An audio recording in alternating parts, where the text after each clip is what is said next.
Bismillahirrahmanirrahim. Assalamualaikum warahmatullahi wabarakatuh. Pemirsa yang dirahmati Allah, marilah kita simak ceramah dari Buya Arus Yasim dengan tema Dunia akan tunduk jika kamu mengamalkan ini. Sebelumnya marilah kita bersolawat terlebih dahulu. Allahumma sholli ala sayyidina Muhammad wa ala ali sayyidina Muhammad. Selamat menyaksikan. Udah, Sayyidina Ali ajarin cara biar gak cinta dunia.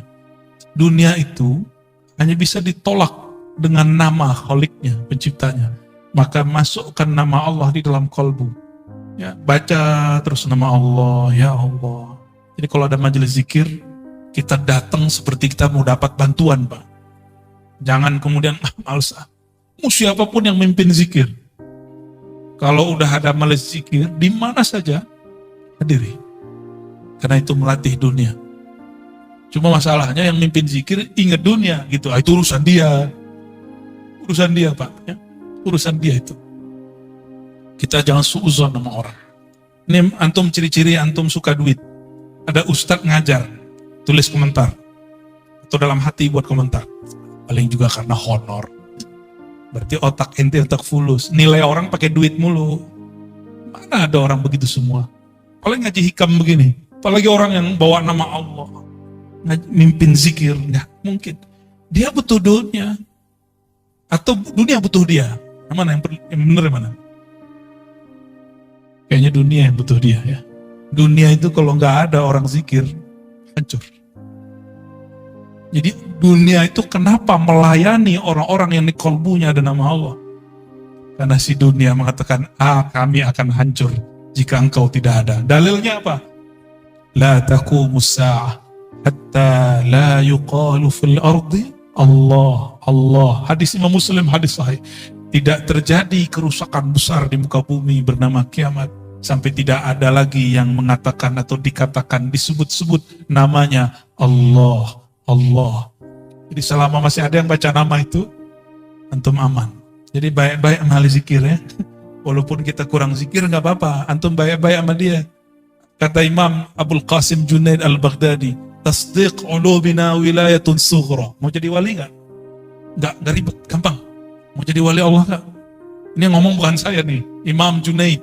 Imam Junaid ini imam salafus soleh, wali kutub, wali ghaus di zamannya. Pewaris mutlak Rasulullah di zamannya. Imam Junaid. Apa kata beliau? Kamu mau jadi wali? Gampang. Tasdiq ulubina. Percaya, terima ilmu kami. Bukan hanya zikirnya, ilmunya. Ilmu ma'rifat terima, jangan tolak. Jangan kemudian malu nih gitu. Kan begitu. Enggak nyampe, cukup katakan mungkin dia sudah sampai, saya belum. Orang yang sampai makomnya kepada Allah bergantung umur enggak? Coba, ada nggak antum yang sudah sampai ke makom? Sayyidina Ali mengatakan, Araftu Rabbi bi Rabbi. Aku kenal Allah. Allah lah yang mengenalkan dirinya kepadaku. Ada yang sampai situ nggak? Itu bukan hal hakiki. Yang ngomong begitu Sidi Syekh Abdul Qadir Jilani dalam kitab Al-Fathur Rabbani. Kata beliau, jika engkau duduk tenang berkhalwat, sebut namanya, sampai engkau fana di dalam namanya, nanti yang punya nama akan datang mengenalkan dirinya. Udah pernah duduk begitu belum? Yang momentarin orang mulu, katanya mursyid, ya kan? Katanya bersanad, katanya berijazah.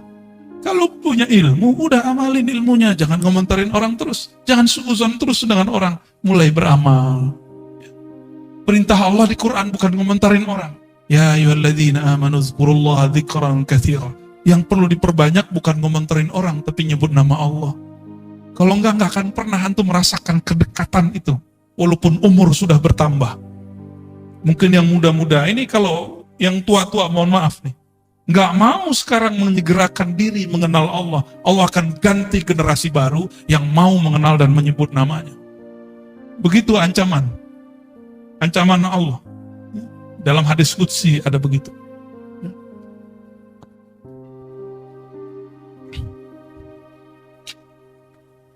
ما توقف مطلب أنت طالبه بربك ولا تيسر مطلب أنت طالبه بنفسك. Kenapa doa kita nggak naik-naik? karena engkau tidak memintanya dengannya, tapi engkau meminta dengan egomu, kepentinganmu. Jadi sholawat, zikir, baca Quran, sedekah jika diniatkan untuk keberkahan duniawi, berarti kita minta dengan diri, ego, itu nggak akan naik, dia cuma berkahnya sampai di dunia. Jadi siapapun yang suka berbagi, dia dapat berkah, muslim non muslim dapat berkah 10 di dunia. Itu sudah hukum wajib. Udah plus dari Allah. Mau dia mukmin nggak mukmin, dia suka berbagi, charitas. Non muslim suka berbagi, diberkahi Pak hidup dunianya. Coba lihat startup yang suka bakar-bakar duit, itu mereka bertahan sampai hari ini, benar nggak? Ya kan? Kalau mereka nggak mau bakar-bakar duit, mau promosi, mau memberikan free ini, free itu, nggak ada hasilnya. Nabi Muhammad SAW dulu seperti itu. Cuma yang dituntut itu jangan cuma mikirin nafs. Tubuh ini mau ditinggal. Apa masih kurang jelas? Tubuh ini dulu kecil, kemudian menjadi anak-anak, jadi remaja, lalu dewasa, sekarang sudah menua, udah mulai sakit-sakitan. Ini Donald Trump namanya Pak, Donald Trump Al-Fadani. Udah mulai sakit-sakitan belum? Punggung, kaki, duduk lama-lama udah mulai kesemutan, udah tua tuh. Calon-calon itu. Iya, baru kan. Wajah sih wajah 40. Udah mulai. Jadi dulu kalau duduk lama aman, sekarang duduk lama berasa. Punggung mulai cari sandaran, kan yang dapat sandaran beruntung kan. Tapi anehnya orang ngaji hikam, ngaji zikir, ngaji ma'rifatullah, tahu-tahu sudah 1,5 jam, baru ingat punggungnya sakit.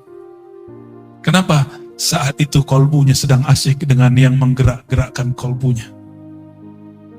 Coba lihat anak-anak kita kalau lagi main game, dia lupa kalau dia butuh makan, minum. Benar ya? Mainannya akal ketika berkhayal jadi game. Nah, gamenya kolbu itu nyebut nama Allah.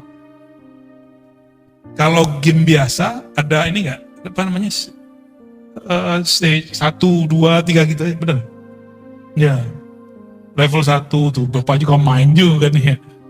Level 1, 2, 3, sama. Ya. Orang kalau sudah punya game di dalam kolbunya, dia asik dengan game itu. Game kolbu itu menunya banyak Pak. Dan seru sekali. Ya. Ada bintang-bintangnya juga di dalam itu. Ya. Dan kreditnya asli, hakiki. Kalau yang di game-game itu kan kreditnya di situ-situ aja. Ya.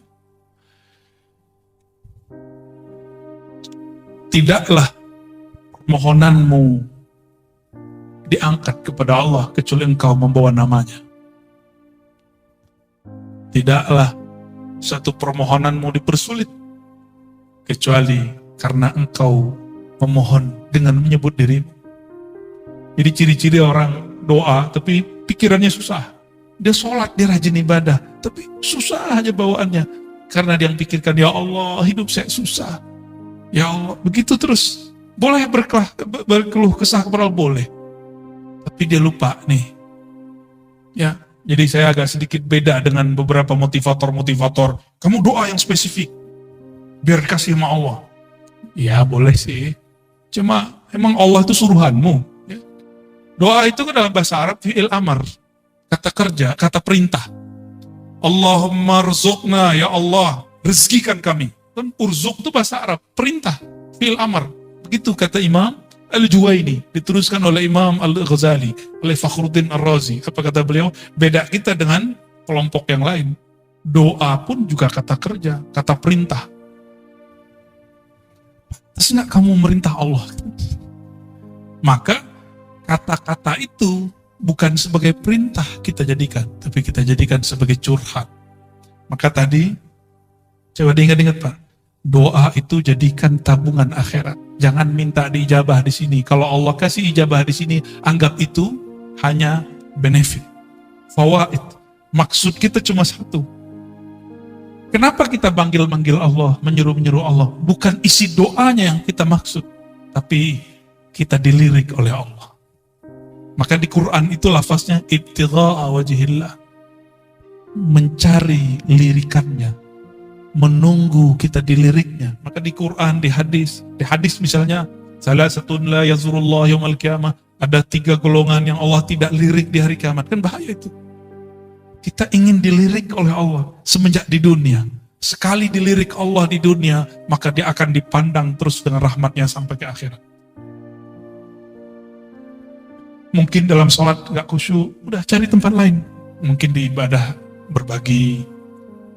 Masih ingat ada, mungkin lupa kisah ini adanya di kitab Syarah Asmaul Husna, Al-Imam Al-Qushairi. Ada orang, udah ibadah banyak gak jadi wali. Kenapa? Ibadahnya masih dengan dirinya. Belum menghabiskan keakuannya. Maka kemudian di suatu kesempatan dia dapat ilmu menghormati simbol-simbol Allah Ta'ala. Nama Allah, tulisan yang ada nama Allah. Dia melihat ada orang buang kaligrafi yang di situ tulisannya alif lam lam ha. Bacanya apa? Allah. Dia lihat langsung bergetar hatinya. Ternyata itu kaligrafi lama, kertas lama dari papirus. Dia ambil, dia bersihin, kira-kira joroknya udah hilang, kemudian dia ambil atau dia makan. Dia nggak mau lagi ini kaligrafi, nanti dibuang. Biarlah dimasukkan ke dalam tubuhku, hancur dalam badanku, daripada hancur di tempat yang jorok. Ya. Jadi kalau dia potong-potong satu-satu, sehingga tidak menjadi lagi satu lafaz Allah. Malamnya dia tertidur dan dia bermimpi bertemu yang punya nama. Yang punya nama siapa? Allah. Apa kata yang punya nama? Wahai hambaku, karena engkau menghormati namaku, aku jadikan engkau kekasihku. Sholatnya belum tentu diterima, karena dalam sholat masih ingat selain Allah. Sholawatnya pun belum tulus. Ternyata ketulusannya ada saat dia menghormati satu nama. Ya. Jadi kalau Quran jangan taruh di lantai, ya. Kecuali nggak ada tempat berdiriin Qurannya. Oh itu bukan Quran hakiki, iya. Tapi kan ada nama Allah, ada nama Rasulullah, para nabi di situ. Ya. Dulu ada satu dosen nggak tahu di Jawa Tengah apa di Jogja, itu nginjak-nginjak Quran. Kata dia, ini apa? Ini bukan Quran, ini kertas, diinjak-injak. Itu bahlulnya dia. Coba dia kalau berpikir, foto dia, nama dia dirobek orang. Masih ingat dulu Ahok? Ahok dulu di demo orang, terus ada foto dia dibuat X. Nangis dia, Pak. Sedih dia. Udah pernah gitu belum? Oh kalau saya udah sering, antum lihat aja tuh di sosial media. Wajah kita udah X sama orang. Tapi saya gak sedih, biasa. Emang saya pantas digituin, saya bukan orang suci, bukan orang yang mulia. Pantas dihina. Kalau ada orang hina kita nggak apa-apa. Antum mau hina aneh hari ini juga boleh. Hari ini jadi murid, besok jadi musuh, nggak apa-apa, nggak ada masalah.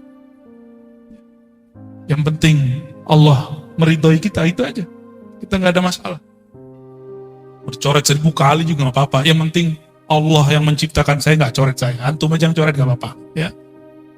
Kalau Allah nggak coret, yang dicoret ntar siapa? Sedih. Ya. Jangan bikin begitu. Yang masih punya Facebook nih, saya udah nggak punya Facebook. Di unlike sama orang aja, jantungnya langsung, ya kan? Nggak siap dibenci orang, maunya disenangi orang terus. Mau berjuang, mau jadi dai, mau jadi guru, mau jadi mujahid, nggak siap dibenci. Berhenti ente jadi mujahid, ya nanti jadi jahat. Kenapa? Salah satu perjuangan itu pasti dibenci orang. Salah satu perjuangan dakwah dibenci orang. Karena kebenaran yang kita yakini. Pasti. Dan itu sudah sunnatullah. Yang paling banyak dibenci siapa? Baginda Nabi Muhammad SAW. Ya. Sampai diusir. Kita beruntung dakwah-dakwah kita masih dimudahkan oleh Allah di akhir zaman. Ya. Masih dimudahkan. Gak ada masalah kalau ada orang kemudian, misalkan apalagi Pak pengurus ya, jangan patah arang, jangan kalau kemudian mundur jika ada masalah. Ya biasa aja. Orang akan tambah dewasa jiwanya, akan terlatih kolbunya, akan murni kolbunya jika ketemu masalah. Min alamatin nujhi fin nihayat, ar-ruju'u ila Allah fil bidayat. Man asyraqat bidayatuhu, asyraqat nihayatuh. Dua langsung. Apa ciri-ciri orang sukses, baik di dunia ataupun di akhirat? Apa ciri-cirinya? Yang antum tahu? Apa ciri-cirinya, Pak? Ciri orang sukses? Ya, itu mau setelah sukses. Waktu awal dia berjuang, awal di sekolah, awal di berdagang, berbisnis, kerja, ini bakal sukses nih. Ciri-cirinya apa? Rajin masuk kerja? Belum tentu. Udah banyak yang rajin 20 tahun, ya masih gitu-gitu aja hidup. Ya. 20 tahun baru lunas rumahnya kan, berarti belum masuk. Apa ciri-cirinya? Nah, itu kalau dunia, kalau akhirat sama. Sukses di akhirat itu indikatornya di padang mahsyar. Mau meninggal dulu deh, meninggal husnul khotimah, dikubur dipermudah oleh mungkar nakir, bangkit di padang mahsyar, kemudian kita sudah disatukan di soft umat Nabi Muhammad SAW. Kemudian waktu dihisab, di mizan, ditimbangnya dengan timbangan dan hisab yang gampang. Shiratal mustaqim lewatnya mudah, masuk surga. Itu indikator sukses kalau di akhirat. Ada yang di atas lagi itu yang lebih sukses. Kita kan sering ngomong gini, yang penting bisa makan sehari, gitu kan? Itu terlalu kecil kesuksesan yang antum cari. Jangan begitu, kalau punya cita-cita jangan begitu. Citanya ketinggian dikit ya. Jangan tersinggung ya. Tersinggung juga nggak apa-apa. Emang pengajian ini tuh nyinggung-nyinggung orang kok. Yang mau disinggung ya. Murid itu disebut murid karena kemudian gurunya tampar-tampar dia dengan kata-kata. Benar nggak? Kalau antum memang siap jadi murid, siap saya kata-katai. Siap nggak dikata-katai? Kalau nggak siap dikata-katai, cari guru yang lain yang kira-kira antum siap menerima kata-kata dia. Jangan enak-enak doang. Kalau cuma dapat ilmu, itu mah gampang, Pak. Itu namanya muta'allim. Maka beda murid dengan muta'allim. Muta'allim ini cuma pelajar. Dia maunya cuma transfer ilmu. Tapi kalau murid diajarin beramal, diajarin berjuang, diajarin usul kepada Allah Subhanahu wa Ta'ala. Maka harus siap dikata-katain. Ya. Kalau antum nih punya guru, kita tersinggung mulu kalau dia ngomong. Udah istikharah cari guru yang lain, gak ada apa-apa, gak ada masalah. Ya, gimana? Pak Hashim tersinggung gak gua aneh ngomong? Kan udah senior nih, itu masih junior. Tapi malah jauh-jauh dateng nih kak. Antum gimana Pak? Ya sama kan? Sama-sama udah putih kan? Kita ngomong begini dari tadi tersinggung gak? Atau menikmati? Kita mau tanya, dipijit tuh enak gak? Sakit? Wah berarti gak suka pijit. Kenapa ada orang katanya sakit tapi minta dipijit lagi? Setelah dipijitnya enak itu Pak. Ya. Kata-kata guru itu seperti tukang pijit. Ada urat nggak benar dia tekan. Bukan berarti tukang pijitnya dia sehat. Dia mungkin juga ada masalah di badannya. Nah itu cara mandang guru kira-kira begitu. Ya. Tapi jangan dianggap tukang pijit juga guru kita ya. Ini cuma analog aja Bapak Ibu. Ya. Jadi siap jadi murid, harus siap dikata-katai. Ya. Siap kemudian digembleng. Ya. Satu saat kalau ada masa, kita itikaf bersama.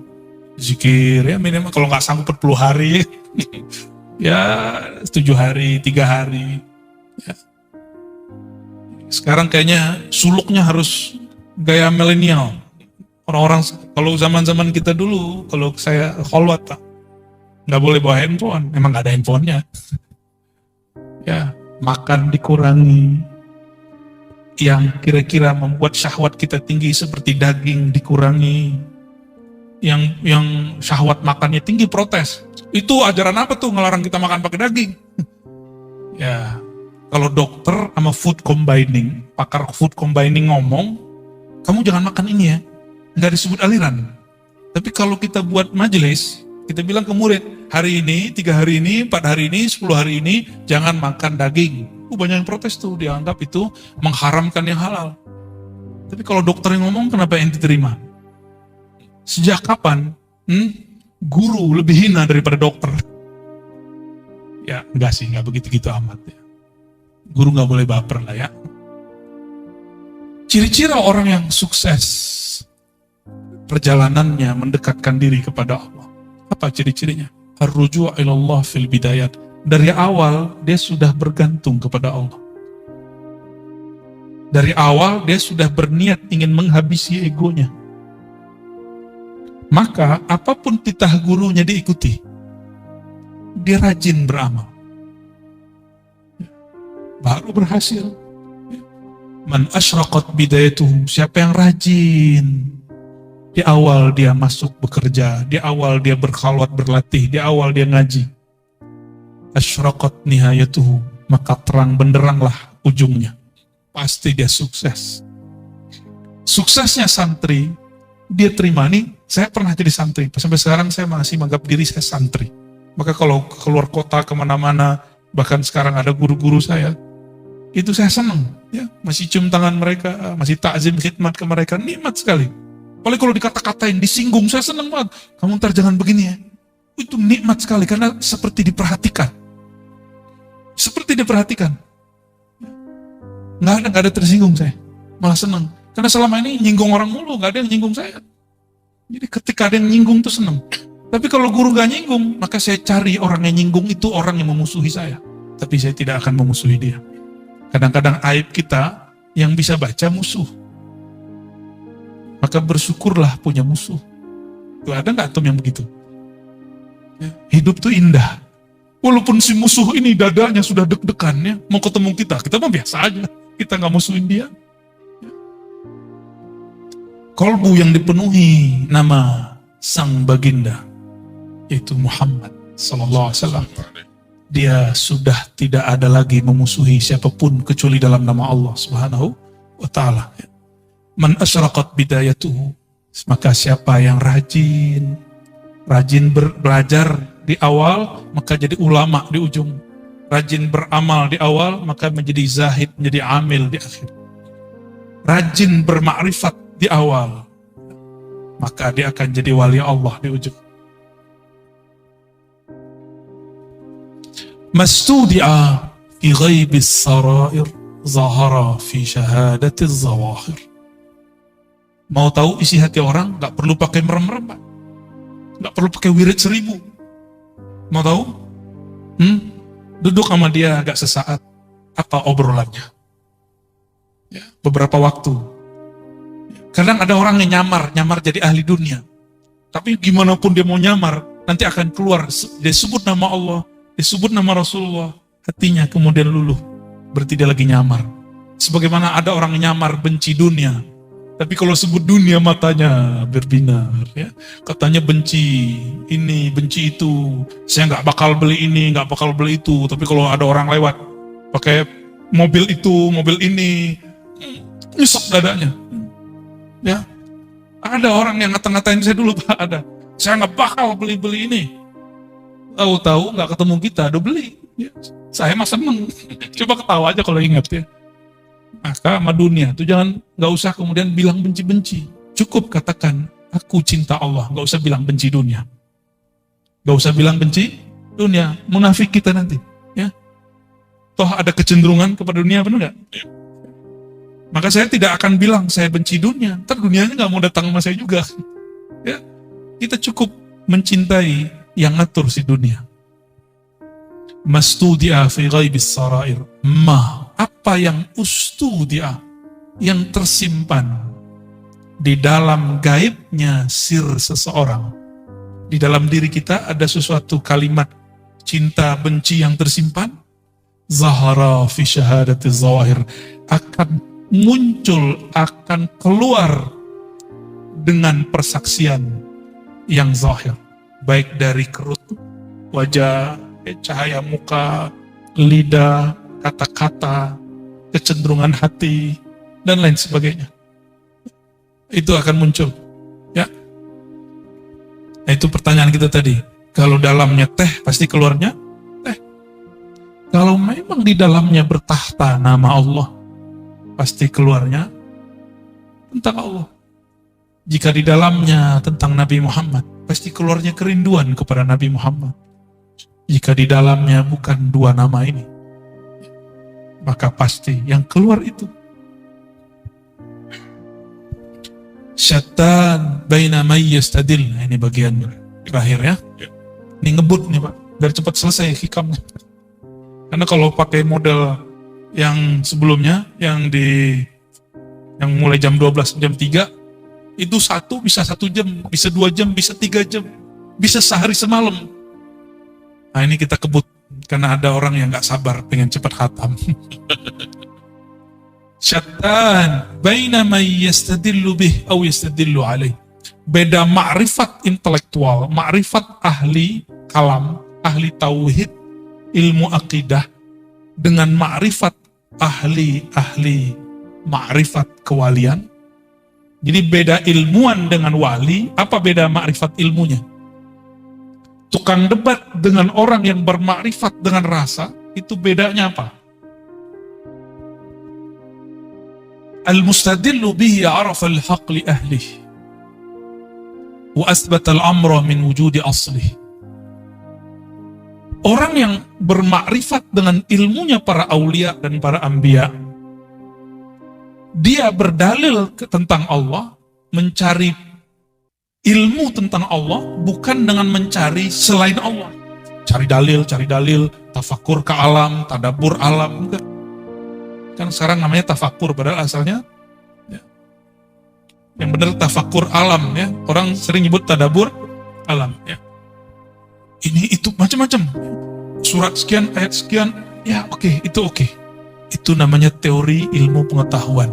Ilmunya disebut ilmu tauhid, ilmu usuluddin, disebut juga ilmu akidah, disebut juga ilmu kalam. Ini yang disebut dengan singa-singa ahli sunnah.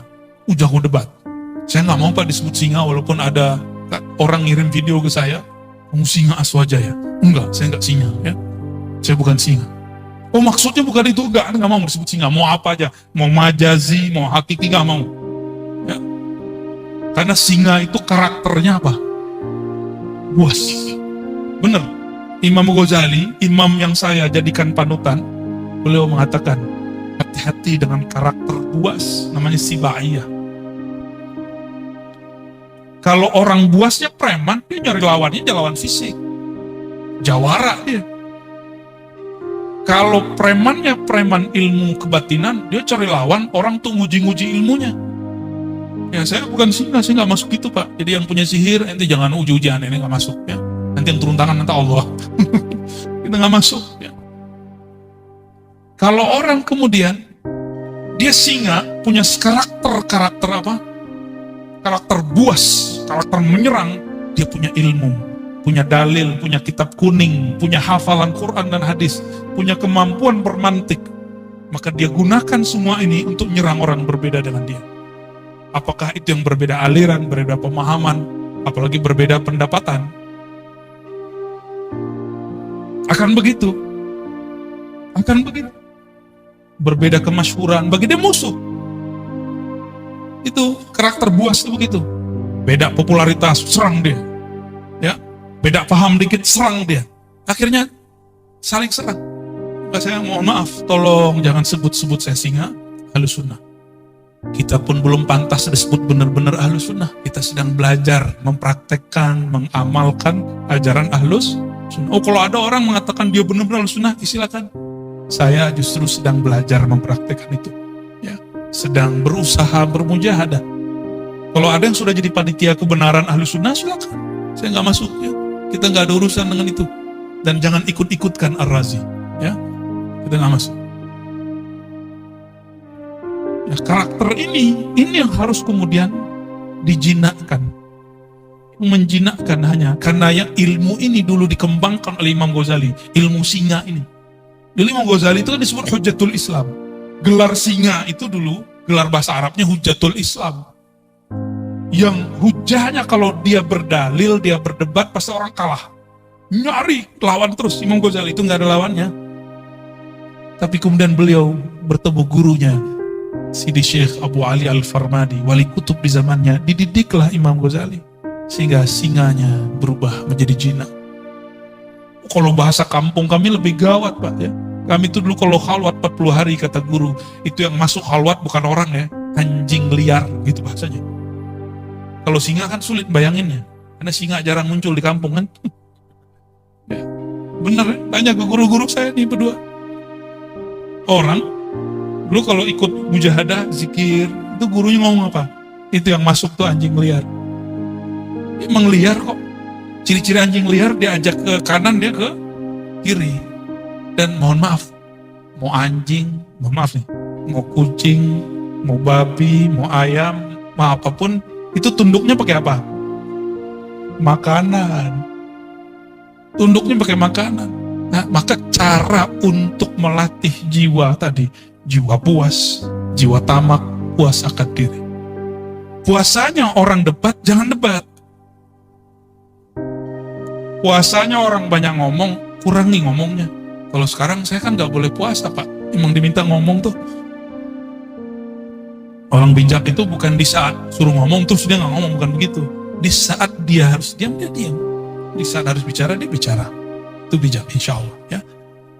Nah ini bedanya. Orang yang arif billah, kenal Allah dengan hakikatnya, Allah lah yang mengenalkan diri kepadanya. Maka dia gak perlu dalil, gak perlu bukti. Buktinya Allah itu ada, nih dalilnya. Nih, adanya alam, buktinya ada Allah. Itu versi ilmu akidah. Benar? Benar secara ilmu akidah. Tapi dalam ilmu ma'rifatullah ahli dzauq, bukan dari makhluk untuk mengenal Khalik, tapi dari Khalik lah engkau mengenal.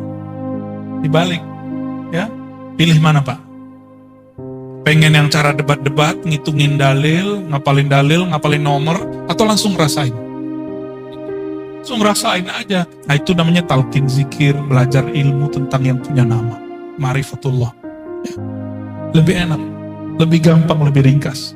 Maka Bapak Ibu, saudara-saudariku yang melekat Allah, jika memang sudah ada dua jalan, ya, jalannya Nabi Muhammad sebenarnya, gabungan dua jalan ini, maka saya juga menggabungkan dua ini. Dulu jalan kita cari dalil dulu, membuktikan Allah ada. Allah butuhkah pembuktian? Yang perlu dibuktikan, buktikan dirimu hamba. Buktikan dirimu cinta Allah. Buktikan dirimu betul-betul patuh kepada Allah. Itu yang perlu dibuktikan. Mana dalilnya kamu betul-betul jadi hamba Allah? Maka bacaan kaligrafi di situ tuh perlu jadi tagline hidup. Wa'bud rabbaka. Bisa baca nggak tuh? Nggak bisa ya, keuler ya. Bagus sekali itu ya. Mau sholat, saya baca itu terharu kita langsung. Wa'bud rabbaka hatta ya'tiyakal yakin. Sembahlah Allah, kenalilah Allah sampai datang al-yakin. Al-yakin ini bisa berarti kematian. Apa nunggu mati dulu? Bukan. Mutu qabla anta mutu. Matikan dirimu sebelum sang mati itu betul-betul datang. Itu baru disebut menyembah Allah Subhanahu wa ta'ala. Orang kalau mati, nanti dia bilang, ya Allah, sebentar aja dihidupkan, nanti saya jadi soleh. Kan begitu semuanya. Kayak kita lagi ujian, terus pas ngelihat ada 10 soal esai, mau bilang ke pengawas, Pak, Ibu pengawas, sebentar aja, saya mau lihat buku, diizinin nggak? Di dunia aja begitu disiplin ya, masa di akhirat enggak?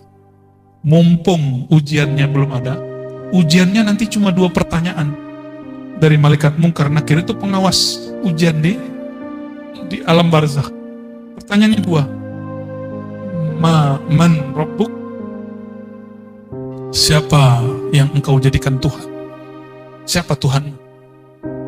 Yang kedua, ditunjukkan satu wajah. Ini siapa? Tuh, kita belum pernah ketemu yang kedua itu. Pernah ketemu, antum aja yang lupa. Maka cari, ingat deh sekarang. Caranya hidupkan majelis maulid, sebut-sebut namanya. Jangan hanya bernyanyi, melakukan. Tapi kita undang juga, kan ada yang bersolawat, ada ustadz yang menceritakan isi solawat itu.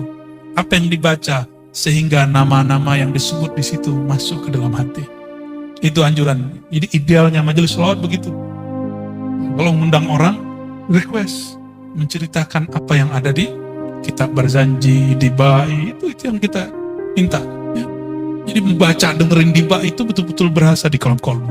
Bapak Ibu, saudara-saudari dikabulkan Allah, semoga makrifat kita sudah naik kelas. Bagus, dalil A, B, C, D, tapi semoga nanti dalilnya adalah Allah itu sendiri. Apakah namanya, apakah perbuatannya, apakah sifatnya, apalagi zatnya yang datang mengenalkan diri. Ya, semoga Allah menjadikan kita bagian dari mereka. Amin ya Rabbal.